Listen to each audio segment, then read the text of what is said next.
Hello guys, welcome to my channel. In this lesson, I am going to teach you all of the tenses. I will show you its different uses. So are you ready? Let's start.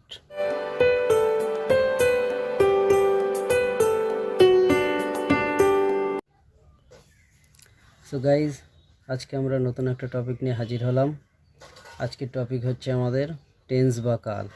আমরা জানি tense ভালো করে না শিখলে ইংরেজি কোনো মতে শেখা আমাদের সম্ভব নয়। সেই জন্য আজকে আমরা টেন্স সম্পর্কে বিস্তারিত আলোচনা করব। তো চলো, প্রথমে আমরা জানব টেন্স কি। বলছে কোনো কাজ সম্পাদনের সময়কে টেন্স বা কাল বলে। টেন্স দ্বারা সময়কে উল্লেখ করা হয় এবং যা বর্তমান, অতীত কিংবা ভবিষ্যৎ হতে পারে। প্রধানত টেন্স তিন প্রকার: প্রেজেন্ট টেন্স বা বর্তমানকাল, পাস্ট টেন্স বা অতীতকাল, ফিউচার টেন্স বা ভবিষ্যৎকাল। উপরের প্রত্যেক প্রকার টেন্সকে আবার চার ভাগে ভাগ করা হয়। তার মানে প্রেজেন্ট টেন্সকে চার ভাগে, পাস্ট টেন্সকে চার ভাগে, ফিউচার টেন্সকে চার ভাগে। টোটাল হলো আমাদের 12 প্রকার টেন্স। যদি বলা হয় টেন্স প্রধানত কয় প্রকার, তাহলে বলবো 3 প্রকার। যদি বলা হয় মোট টেন্স কয় প্রকার, তাহলে বলবো 12 প্রকার। তো চলো দেখে নিই 12 প্রকার কী কী আছে।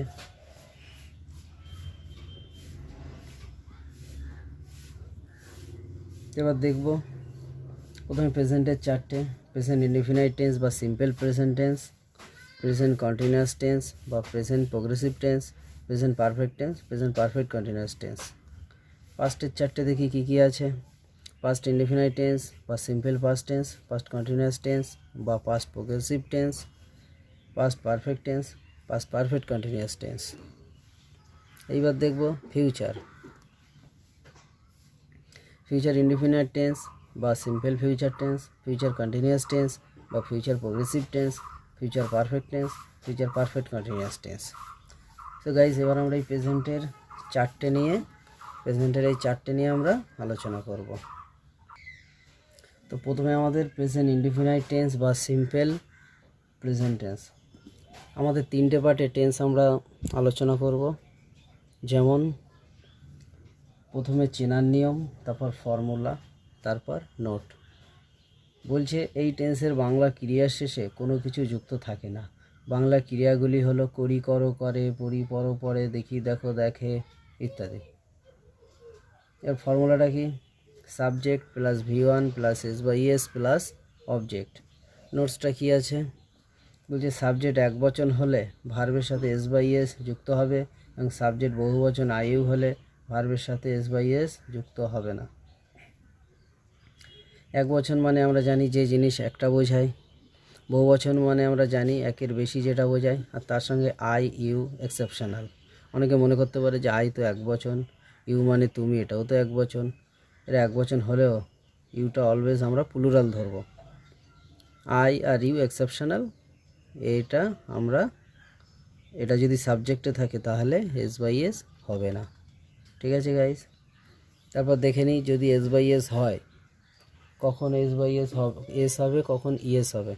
বলছে ভার্বের শেষের অক্ষর যদি S, H, O, X, I, Z ইত্যাদি থাকে তাহলে ভার্বের সাথে ES যুক্ত হবে এবং বাকি সব ক্ষেত্রে S যুক্ত হবে। তার মানে ভার্বের শেষের অক্ষরটা যদি S, H, O, X, I, Z থাকে তাহলে ES, না থাকলে S। ওকে গাইস, এবার আমরা এর এক্সাম্পলটা একটু দেখে নিই। তাহলে গাইস আমরা একটা বাংলা লিখি এক্সাম্পল।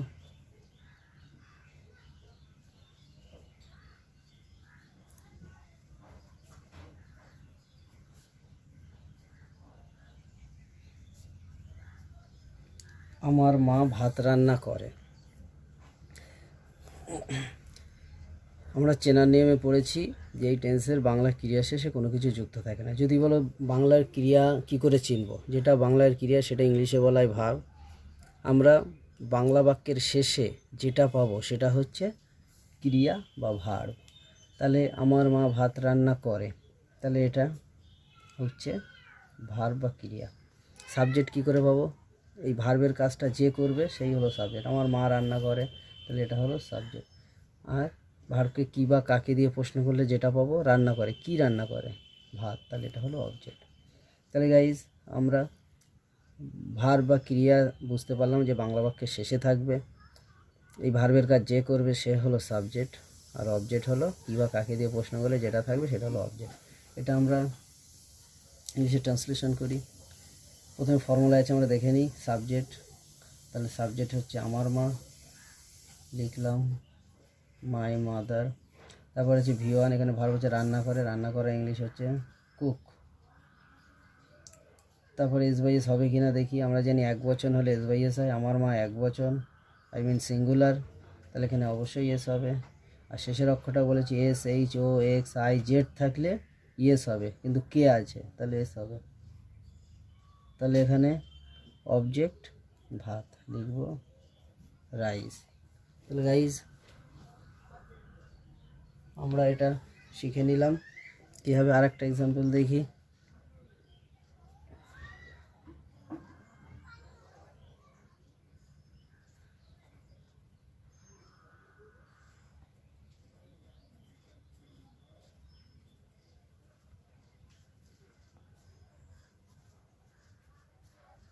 আমরা ফুটবল খেলি, ফর্মুলাটা দেখি। সাবজেক্ট আমরা, খেলি শেষে ভার্ব থাকবে বলেছি, কি খেলি ফুটবল, এটা অবজেক্ট। তাহলে ইংলিশটা আমরা করি। আমরা ইংলিশ উই, তারপরে V1 আছে প্লে, তারপরে এস বাই এস, আমরা বহু বচন আছে তাই এস বাই এস হবে না, তাহলে বাকি থাকে অবজেক্ট ফুটবল, হয়ে গেল। এইবার দেখবো যে ইএসটা কোথায় হয়। যেমন দেখি 3 নম্বর,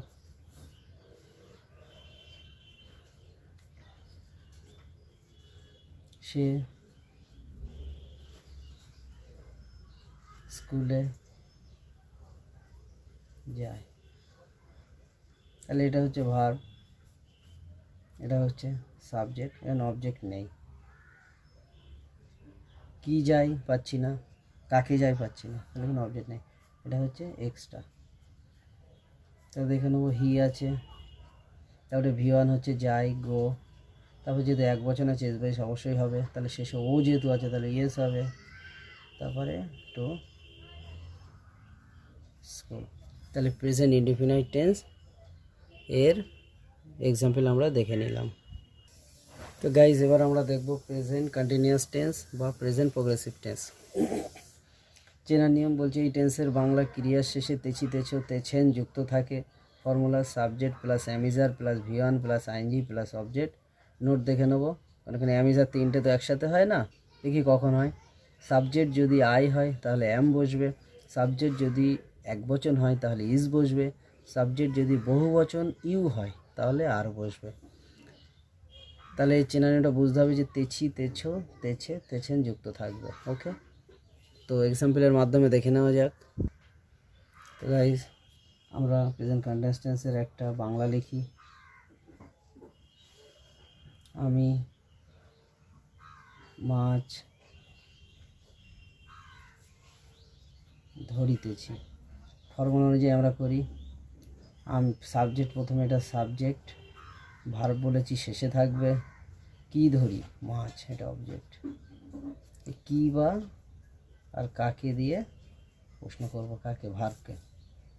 তাহলে প্রথম ফর্মুলা আছে সাবজেক্ট আই, আমরা নোটসে পড়েছি যে আয়ের পরে এম বসে, তারপরে V1 ধরা, ধরা ইংলিশ আমরা জানি ক্যাচ, তার সঙ্গে আছে জানি আমরা আইএনজি, আর অবজেক্ট হচ্ছে মাছ, ফিশ, হয়ে গেল। 2 নম্বর বলছে সে মাছ ধরিতেছে,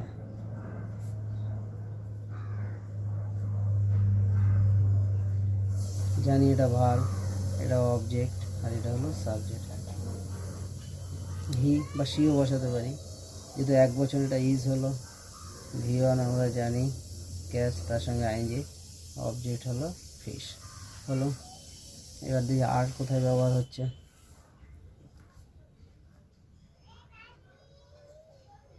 তারা মাছ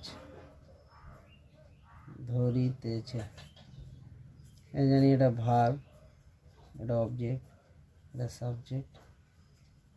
প্রথমে সাবজেক্ট দিয়ে, যেহেতু বহুবচন আছে তাহলে আর হবে, তারপরে V1 হবে ক্যাচ, তার সঙ্গে আইএনজি হবে, এবারে অবজেক্ট ফিশ। তো গাইস এই গেল আমাদের প্রেজেন্ট কন্টিনিউয়াস টেন্সের এক্সাম্পল। তো গাইস এখন আমরা প্রেজেন্ট পারফেক্ট টেন্স দেখে নেব।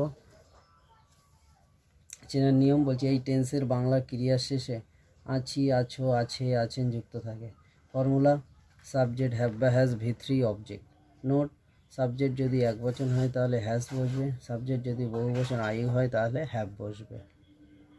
তাহলে এটা এবার আমরা একটু এক্সাম্পলের মাধ্যমে দেখে নিই। তো গাইজ এখানে আমরা দেখে নেব প্রেজেন্ট পারফেক্ট টেন্স। বলছে আমি একটি কাজ করি, আছি, এই যে আছি যুক্ত আছে তার মানে প্রেজেন্ট পারফেক্ট টেন্স। ফর্মুলা তার মানে এটা হচ্ছে ভার্ব, কি করিতেছি একটি কাজ, এটা অবজেক্ট, কাজটা যে করছে সে আমি সাবজেক্ট। তাহলে ফর্মুলাটা হলো সাবজেক্ট প্রথমে আই, তারপরে হ্যাভ বা হ্যাজ, নোটে আছে বহুবচন আইউ হলে হ্যাভ হবে, তাহলে এখানে হ্যাভ হবে। তারপর ভিতরি হবে করা, ইংলিশ ডু, তার ভিতরি হচ্ছে ডান, ডু ডিড ডান, আর অবজেক্ট হবে এ ওয়ার্ক। হয়ে গেল। আর একটা এক্সাম্পল, আমার ভাই একটি গান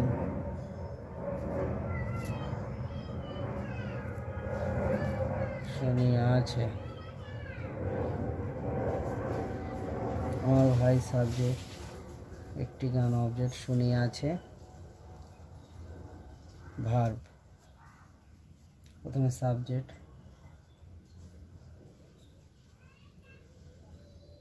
মাই ব্রাদার, তারপরে যেহেতু এক বচন হ্যাজ হবে, তারপরে ভিতরে শোনা, ইংলিশ, অ্যাকচুয়ালি কোনো রকম শোনা সেটা হচ্ছে হেয়ার, কিন্তু এখানে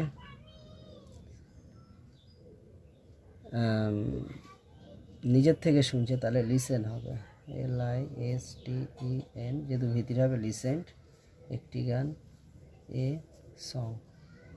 ওকে গাইস, তাহলে এই হলো আমাদের প্রেজেন্ট পারফেক্ট টেন্সের এক্সাম্পল। তো গাইস এবার আমরা দেখে নেব প্রেজেন্ট পারফেক্ট কন্টিনিউয়াস টেন্স। প্রথমে চেনার নিয়ম, এই টেন্সের বাংলা ক্রিয়ার শেষে তেছি, তেছো, তেছে, তেছেন যুক্ত থাকে এবং হতে থেকে ধরে যাবত উল্লেখ থাকে। যদি শুধু প্রেজেন্ট কন্টিনিউয়াস টেন্স হয় তাহলে তেছি, তেছো, তেছে, তেছেন এইটা যুক্ত থাকবে, কিন্তু প্রেজেন্ট পারফেক্ট কন্টিনিউয়াস টেন্সে তেছি, তেছো, তেছে, তেছেন যুক্ত থাকবে, আবার হতে থেকে ধরে যাবত এই চারটি কথার মধ্যে একটা কথা উল্লেখ থাকবে। Formula subject plus have been বা has been plus V1 plus ING plus object plus since বা ফর প্লাস অবজেক্ট। নোটটা দেখে নেব।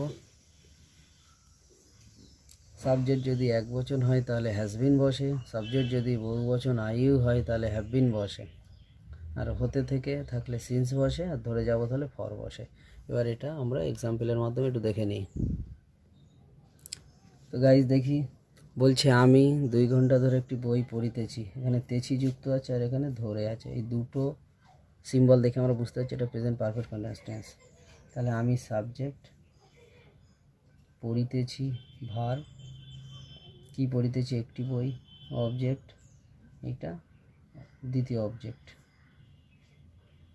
অবজেক্ট টু, আর ধরে তো এখানে আছে আয়ের পরে হ্যাভ বিন বসে বলেছি,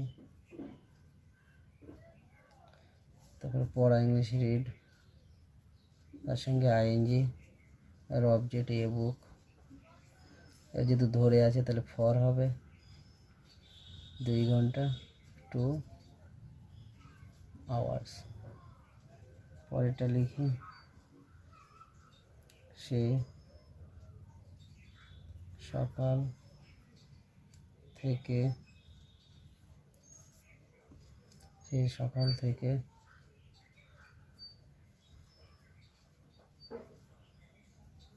ইংরেজি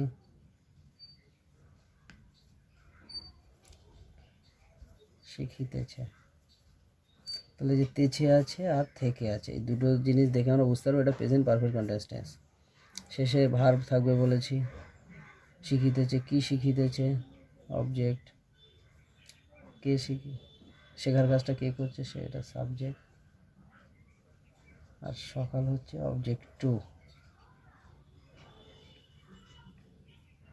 করি আমরা,